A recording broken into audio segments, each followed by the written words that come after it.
Бусад гишүүдтэй санал нэг байна. Ер нь бол энэ төсөв төлөвлөгөөнд бид нар одоо ингээл 5 сард энэ төсвийн хүрээгээ хэлцээл, төлөвлөгөөгөө хэлцээл гаргаждаг. За яг төсөв хэлцэхэд л тэгэл нэг гишүүд өөр өөрснийхээ тойргийнхаа мийг барьж орж ирээл тэгэл хамцуун дотроо энэ нэг өөрчлөлт оруулдаг. Энийгээ одоо энэ жилээс эхэлж маш хатуу одоо байх хэрэгтэй. Тэгээ ямар гишүүд юу хийгээ тийм юм оруулаад ирдیں۔ Тэр нь бас зарлах хэрэгтэй. Тэгэхээр энэ дэр бол маш хариуцлагатай хандах хэрэгтэй гэж бодож байна.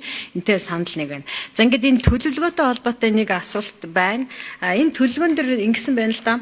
Ер нь бол манай төсвийн ихэнх нь одоо энэ халамжинд яваад байна. Хавтгаарсан халамж байна гэж маш олон жил ярьж байгаа бол бид нар энэ дээр нэг реформ хийж чадахгүй байна л да. Тэгээд алдар цолдон ахмад настан чиглэсэн хөтөлбөр хамгийн зорилтод бүлэгт чиглэгдээгүй хөтөлбөр бөгөөд нийт зардлын 65% нь хүн амын амжиргааны түвшин хамгийн өндөртөө буюу хамгийн өндөртөө 20% хуваарлагдж байна гэдгсэн байгаа байхгүй. Тэгэхээр энэ ахмад наснаа хилээд байгаа мó алдар цолтноо хилээд байгаа мó яг ингээд энэ төлөвлөгөөн дээр биччихээд тэгээд энийг хуваарлагдж байна гэчихэд энийг яагаад засаж залруулахгүй байгаа юм бэ?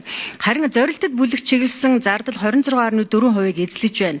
Тэгээ нийгмийн халамжийн үйлчилгээний чанарыг сайжруулж оновчлох, ахмад настанд чиглэсэн цогц халамж үйлчилгээний хүртээмжийг нэмэгдүүлж, асаргааны хувилбарт үйлчилгээ болон эрүүл идэвхтэй наслчийг дэмжихэд одоо энэ халамжийг өгөх шаардлагатай байна гэдээ энэ дээр бичсэн байна л да. Тэгээд 26 оны энэ төсөв дээр энэ ахмад насны болон амжиргааны энэ төсөв дээр энэ 50 хүртэлх одоо ахмад насныг халамжилж байгаа энэ халамжийн үйлчилгээний газруудад те барилга байгууламж барилгын ажлын гүйцэтгэлд нь 50-аас дээш хувь төрсөн бол 500 сая төгрөгийн одоо санхүүжилтийг нэг удаа олгоно гэж ингээд заасан байдаг.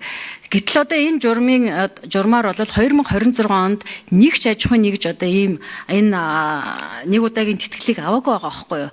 25 онд ч гэсэн энэ гүйцэтгэл бол маш дутуу байдаг. За ер нь бол манад нэг асрамжийн газар нэг хувийн нэг 10-аад асрамжийн газар байдаг. Одоо энэ хувийн асрамжийн газараас хаалга барихад одоо яг ойрхон байна. Ганцхан байгаа энэ Батсүмбрийн асрамжийн газарт бол очир дараал их байна. Тэгэхээр энэ асрал төвхтүүд Тереза их гэл ингээд энэ асрамжийн газараас хаалга барих гэдэг ингээд бид нарт санал хүсэлт өгөөд идэг. Тэгэд яг энэ цаасан дээр бичсэн энэ тусламжаа ингээд өгчгэд юунд болохгүй байгаа. Хэрвээ одоо хитрхи хатуу журамтай байгаа бол тэр журамдаа өөрчлөлт оруулж болдгоо юм уу?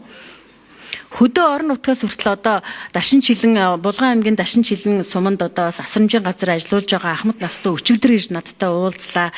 Жохон барилга байгууламжийн дээр нэмэлт хөрөнгө оруулалт шаардлагатай байна. Энэ бичиг цаасын нөхөөр биднэрт ингээд энэ тэтгэмж чи олгохдохгүй байна гэд ингээд гомдол мэдүүлээд байдаг. Тэгэхээр энэ дээр энэ журман дээр нөөцлөлт оруулах хэрэгтэй юм уу? Яах хэрэгтэй? Энэ дээр нийгмийн хамгаалалт хөдөлмөр